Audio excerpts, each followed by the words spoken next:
Bom dia, tudo bem? A mensagem que Deus colocou para mim hoje, ela diz assim: o desejo mais íntimo do seu coração nas mãos de Deus é realidade.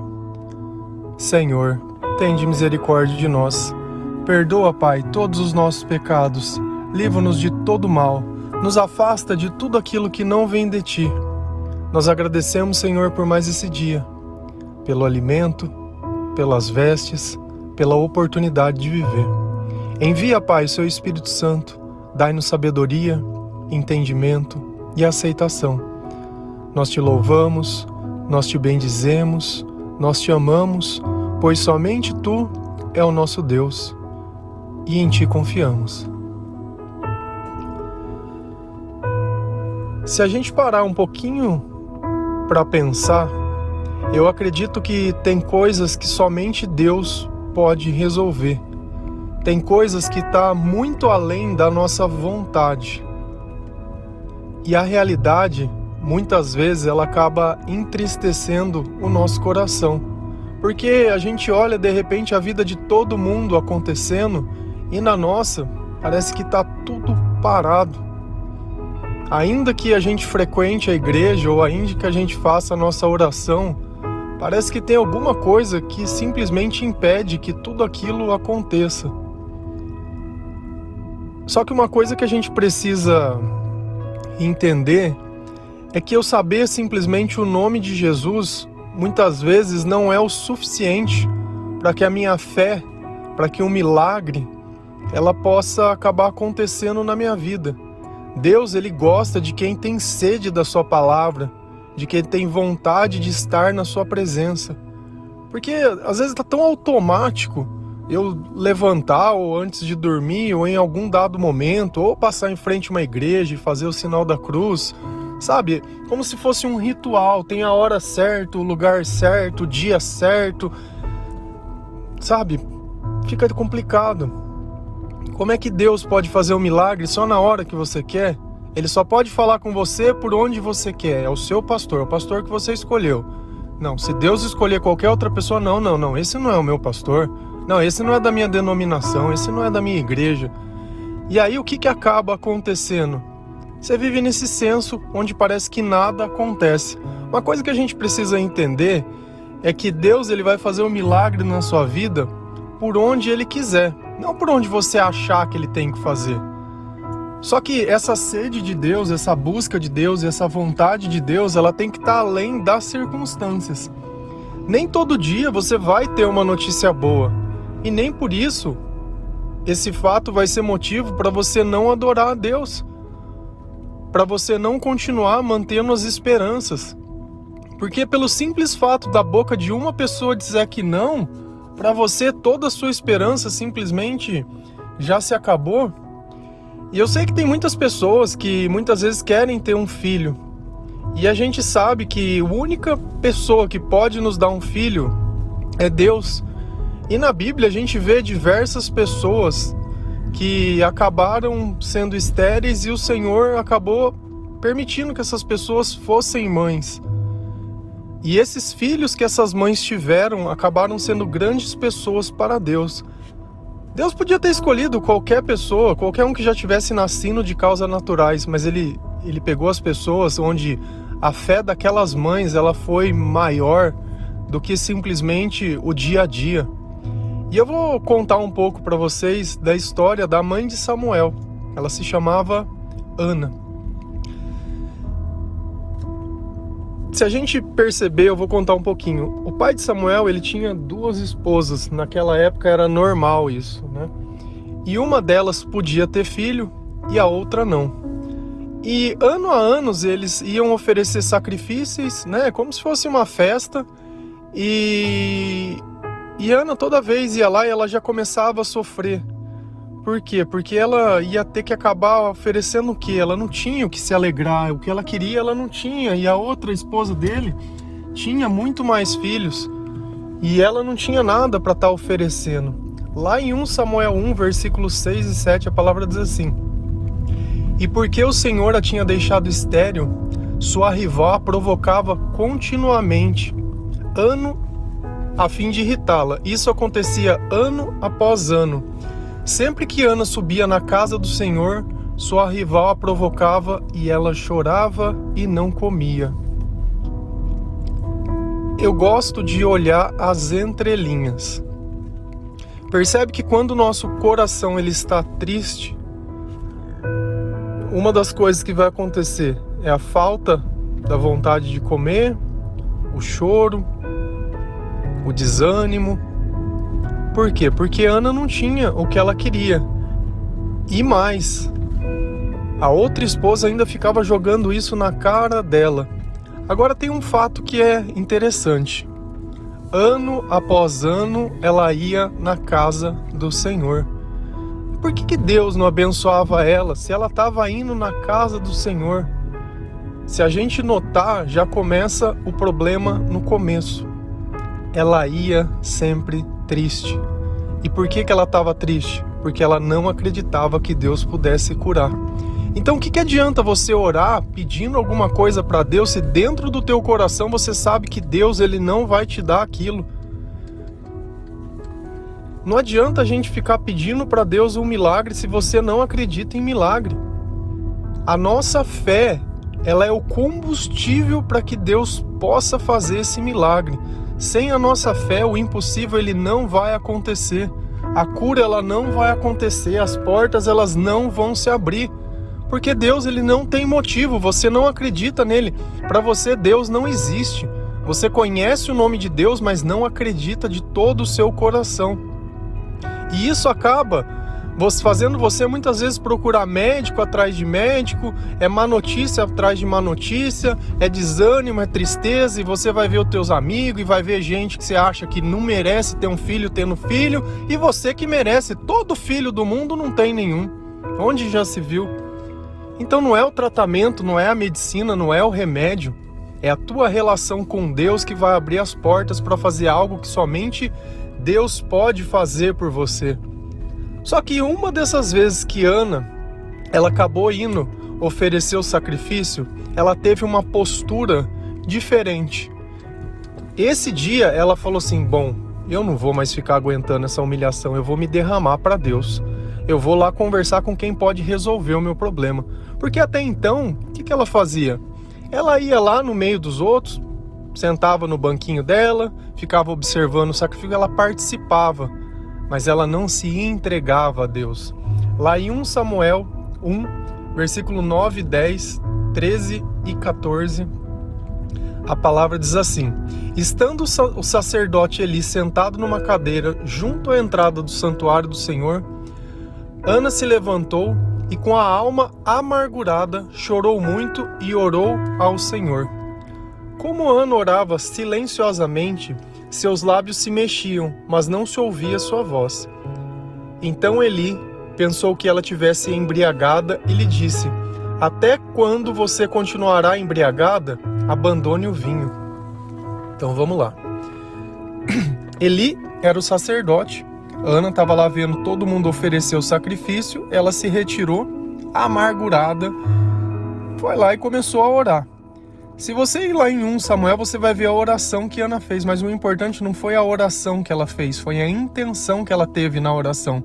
Porque todas as outras vezes ela já tinha ido ao templo e já tinha orado, mas a postura dela agora foi diferente. Ela chorou enquanto ela orava para o Senhor. E os seus lábios estavam mexendo. E o sacerdote estava observando ela e ainda achou super estranho, porque ele achou que ela estava bêbada. E a gente nota nesse comportamento de Ana algo que é um sentimento que eu já experimentei. Certa vez, quando eu tinha me convertido, eu tinha participado de uma missa de Pentecostes à noite. Tava lá na igreja, todo mundo. E o pregador falou, se alguém quiser vir aqui na frente para receber uma oração, pode vir. E ninguém, assim, eu não tinha vivência de igreja, não sei como funcionava. E eu levantei, fui lá na frente. Ao invés de eu ficar de pé, abaixando a cabeça, esperando que alguém tocasse, eu orasse, eu me prostrei no chão e eu comecei a chorar, dizendo que eu não queria mais aquela vida que eu vivia, eu não queria mais aquela dúvida, eu não queria mais nada. E eu sinto que esse foi o dia que eu recebi a minha bênção. Então, quando eu leio essa passagem de Ana, que é quando a gente simplesmente diz, olha, eu não aguento mais, eu não vou mais aceitar isso, eu não vou mais ficar com a derrota, eu não vou mais ficar aceitando que as coisas sejam desse jeito. Eu acredito que o Senhor possa fazer, e eu sei que o Senhor tem poder para fazer isso. E eu entrego a minha vida a você. E como é bom você ver a entrelinha. O sacerdote chegou em Ana, ela amargurada, ela triste, ela tendo aquele momento com o Senhor de desabafo. Ele vem estragar o momento dela, julgando ela. Olha, você tá bêbada? Olha. E quando eu fiz o meu acampamento da igreja foi exatamente a mesma coisa. O padre, ele veio querer me julgar, ele veio querer estragar o meu momento. Por quê? Porque eu nunca tinha visto uma pessoa repousar. Tava eu e um outro companheiro de acampamento comigo, a gente tentando ver o que tinha acontecido com aquela pessoa que aparentemente para mim tinha desmaiado, e o padre veio repreendendo. Só que percebe como Ana, ela foi sábia, porque ela não deixou que o homem ficasse entre a graça dela e Deus. E o homem pode ser o médico, o homem pode ser o padre, o homem pode ser quem for. A tua conversa com Deus vai ser entre você e Deus. Não sou eu que vou determinar o que você pode, não é outro, não é ninguém, é você e Deus. Essa é a intimidade que nós temos que ter com Deus. Em 1 Samuel 1,16 até 18, olha o que Ana respondeu ao sacerdote. Não julgue tua serva uma mulher vadia. Estou orando aqui até agora por causa da minha grande angústia e tristeza.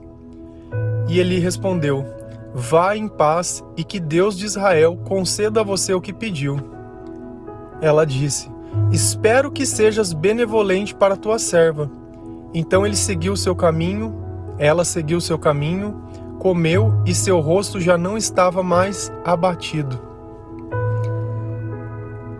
Percebe que ela foi lá e explicou para Eli o que estava acontecendo. Dizer, olha, eu não tenho nada disso, não acho que eu sou uma mulher vadia. Não tem nada disso, eu tô triste, eu tô amargurado, eu tô desesperada. E no final, a gente percebe o porquê que ela recebeu o milagre. Porque ela já não estava mais abatida. Ela tinha sentido em seu coração que Deus tinha aceitado a oração que ela fez, que aquilo iria mudar. Até quando você precisa orar ou se humilhar para Deus? Até que você sinta em seu coração que você vai receber.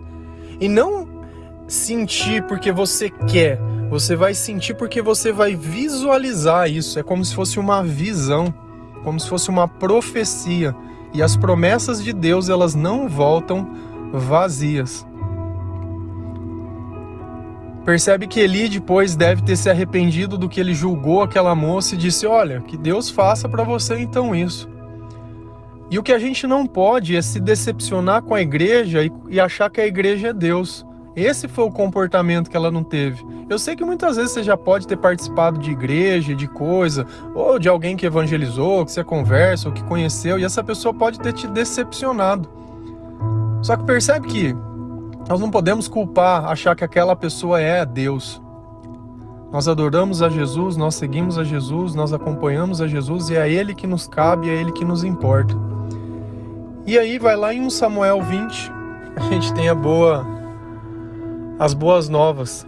Assim, Ana engravidou, e no devido tempo deu à luz a um filho, e deu-lhe o nome de Samuel, dizendo, eu o pedi ao Senhor. Só que a gente vai lendo na passagem e percebe que esse filho, Ana, ofereceu ao Senhor. Ela falou, olha, se eu ficar grávida, o filho que eu tiver eu vou dar para o sacerdote e ele vai servir ao Senhor. E Samuel foi um grande profeta. Foi ele que ungiu o rei Davi. E você precisa entender alguma coisa. Quando a gente ora para Deus, a gente tem que, de certa forma, oferecer alguma coisa para Deus. Nem que seja a nossa fé. Oferecer não é dinheiro, não é bem... Se você ler esse capítulo 1 de ano inteiro, ela não ofereceu nada para Deus. Ela só disse, olha, se você me der o que eu mais quero, eu te devolvo. E ele vai. E quantas vezes não foi isso que aconteceu? Até mesmo com Maria, que ficou grávida, que fez um um sacrifício de, naquela época, as pessoas como iriam entender ela tendo um filho, como que José poderia ter aceitado. E ele foi a mãe do nosso Salvador. Então a gente nota que através dessas grandes mulheres vieram grandes homens de Deus, através de toda a dificuldade. Então talvez hoje você esteja aí querendo algo muito, que a medicina já desenganou, que já não está dando mais certo. Só que se você ficar procurando de igreja em igreja, de terreiro em terreiro, de simpatia em simpatia, de lugar em lugar, fica difícil. Não foi o lugar que Ana estava, mas a oração que ela fez, porque ela já esteve naquele lugar diversas vezes. E quantas vezes você não entra e sai na igreja com o mesmo problema há anos e aquilo continua lá? Será que você não tem que ser mais como Ana? Se derramar e se falar e parar de acreditar nas pessoas e começar a acreditar em Deus? Se dedicar um pouco mais? Ler mais a palavra, louvar mais, controlar muitas vezes o que você fala. Você não precisa ficar anunciando para ninguém o que você faz. Percebe que se não fosse o sacerdote ter perguntado, ela não teria dito o que teria acontecido. E você fica procurando gente para desabafar o tempo inteiro. Nossa, mas porque olha o que a outra fez para mim, a outra tá me humilhando. Sabe, tem coisas que a gente vai passar e vai sentir que é Deus que pode curar. Não adianta você ficar conversando com os outros, como se a dó dos outros fosse mudar alguma coisa. O que muda? Não muda nada. Não muda nada. E tão importante quanto Ana foi o marido, porque fala que eles voltaram depois e eles tiveram relações. E tem que ter relação, um homem e uma mulher tem que ter relacionamento. Se você se casou com alguém, é porque você tem um relacionamento, e relacionamento é relar. Sexualmente, na Bíblia, Deus falou, ó, se vocês não conseguirem se controlar sexualmente, casem-se. Agora você casa e não se relaciona. Usa isso como moeda de troca. Ah, tô brava, não tem. Meu, você não oferece, eu te oferece. Ah, mas, cara, você desculpa. Faz o teu papel do jeito certo. Faz o que Deus ensina. Deus não tá pedindo a tua opinião. Não tá aí sofrendo, não tá aí não dando certo. Não tá aí dependendo dos outros, de dinheiro.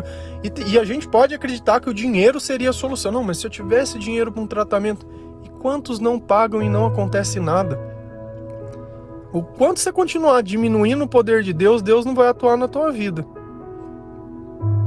Pensa nisso.